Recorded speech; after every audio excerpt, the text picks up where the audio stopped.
So for today's usapang DTI po tayo para sa ating business. So first, punta kayo sa bnrs.dti.gov.ph and then click the I agree. And then basic information ang kailangan nila. So alam nyo na yan, stateless person, no, refugee person, no, then other, kaya alam nyo na yan. And then may code na marireceive po kayo sa inyong email and then lalagay nyo po dyan and then click the verify. Then after po nyan, dun nyo na makikita kung anong scope ba yung gusto nyo sa business niyo. So after nyan, click the proceed and then for us is barangay lang worth 200 pesos. So pero may iba't ibang klase, may regional, may municipal, and may national. In this part, ayan lalagay na natin kung saan tayo located, yung business natin. In this part, dito natin malalaman kung okay ba yung mga name na iniisip natin para sa ating business. So wag kayong gumamit ng very common name ng mga business or store kasi might possible ma-fail po yan. So, kuha kayo ng medyo relevant sa inyo. So, ang pinangalan ko kasi ang gusto ko sana is Printing Bee kasi yun ay meron akong tarpaulin.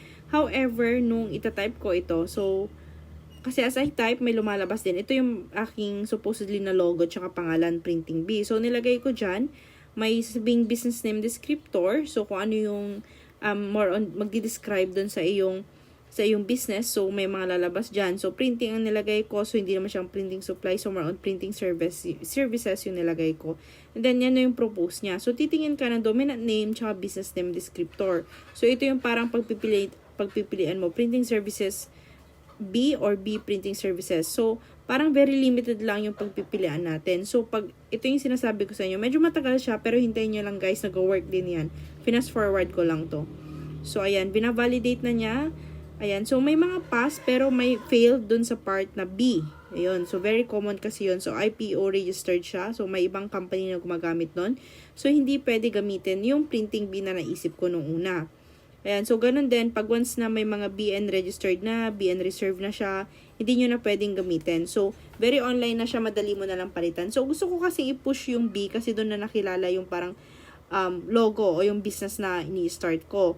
So, nag-try ulit ako ng Be Blessed Printing Services. Pero, lalabas din dyan failed. Kasi nga, ginamit ko ulit yung B kahit na sabihin mong may blessed yon. So, dahil gusto ko talagang i-push yung B. Kasi nga, doon sa last name din namin ni husband is both B kami. Ayun, yung mga bakit siya B. Ayan, nilagay ko na lang siya dyan. Been Blessed. Papakita nyo mamaya kung paano ko siya na-come up sa pangalan na yon. And then, doon siya mag-o-okay. Yan. Tignan nyo yung B. Be Blessed. So, failed pa rin siya kasi nandun pa rin yung word na B. So, trial and error lang naman tayo. As long as hindi pa siya nag-proceed, okay lang po yan. At hindi talaga siya mag-proceed kung may mga failure na makikita yung online registration natin. So, ito, pinagdugtong ko na yung Been Blessed. Hindi ko napansin yung space. Ayan, nag-pass na siya sa lahat. And then, pwede kang mag-try another name. So, yan na yung parang logo kong ginawa. Pero, mapapalitan din yan. So, pero yung name na niregister ko is the Been Blessed na.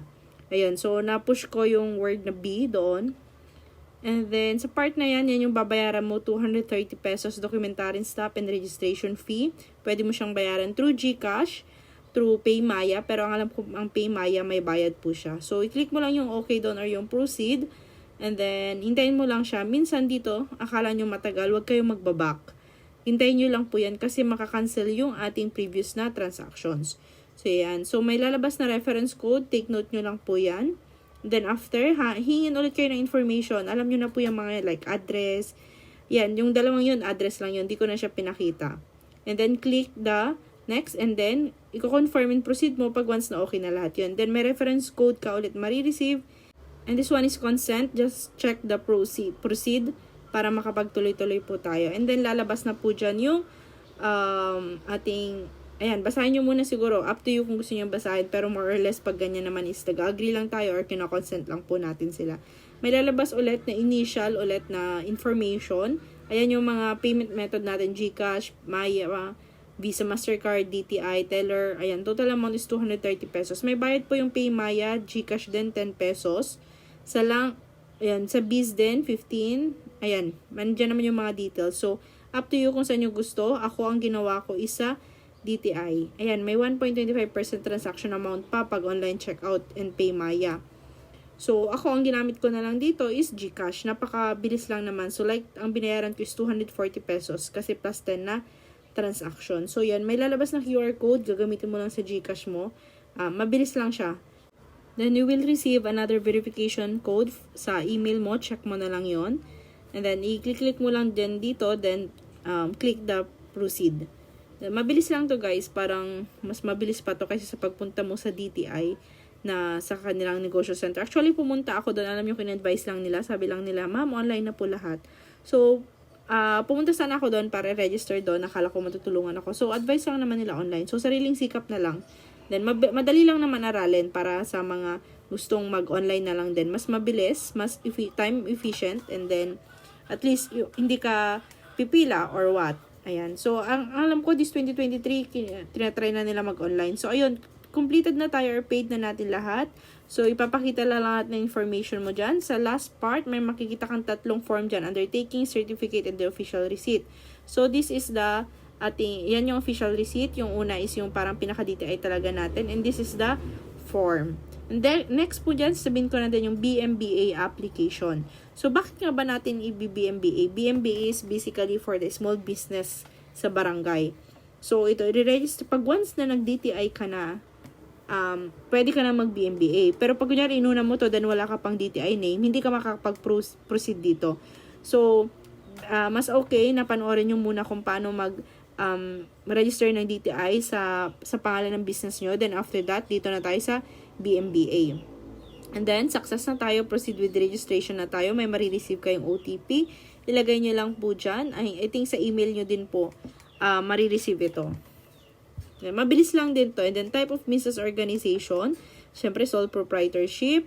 And then, name of business. Kung ano yung nilagay nyo na po sa DTI. Kaya sabi ko, mas maganda pag mas nauna po yung DTI natin. Hindi pwedeng dito muna tayo sa BMBA. Then, saka natin i-register yung name natin. And then, pag once nalagay nyan, continue. Makikita na din, ilalagay na din yung DTI business certificate number. And then, yung category, kung saan bang category yung line ng business natin. Sa una mukhang nakakalito, parang minsan nakakatakot pang mag-process ng ganito, pero matututunan naman ito as you go by. Kagaya ako na first time sa business at saka hindi naman ako accountant, hindi naman ako bookkeeping. So bago ako dito, pero pinag-aaralan ko siya bago ako pumunta sa bago ako pumasok. Ayan, so BMBA registration process, ayan, may mga hingin lang ulit na information kung ano yung mga activity, status of business mo. Yan, social classification, abled naman tayo. And then dito sa baba na, dito na titignan yung product line natin, yung dito nila i-check kung qualified pa tayo maging BMBA or small micro business enterprise na barangay. So, ilalagay mo lang dyan, printing services. And then, other business if any, no or yes. So, depende na sa'yo yan. And then, total assets of your business in Philippine peso. So, yung land mo, kinumpute ko lang kung magkano yung parang value na alam ko nung land na, actually, yung land naman sa amin yon. So, kinumpute ko lang yung value nun. Ayan, kasi hindi pwede dito ang letters. So, numbers lang. Ayan, nilagay ko. Cash on hand, 20,000. Building plant, actually, doon din naman yung sa bahay din naman namin yon. So, hindi ko na siya nilagyan doon. Then, clinic ko lang yung okay niya. Tapos, ito. Ayan, lalabas na ulit yung mga information mo. Ayan. And then, click mo lang yung next pag once na okay na lahat yan. Then doon, by ticking this box, ayan, all information is correct. And check nyo lang yung box na yun and then click the next one.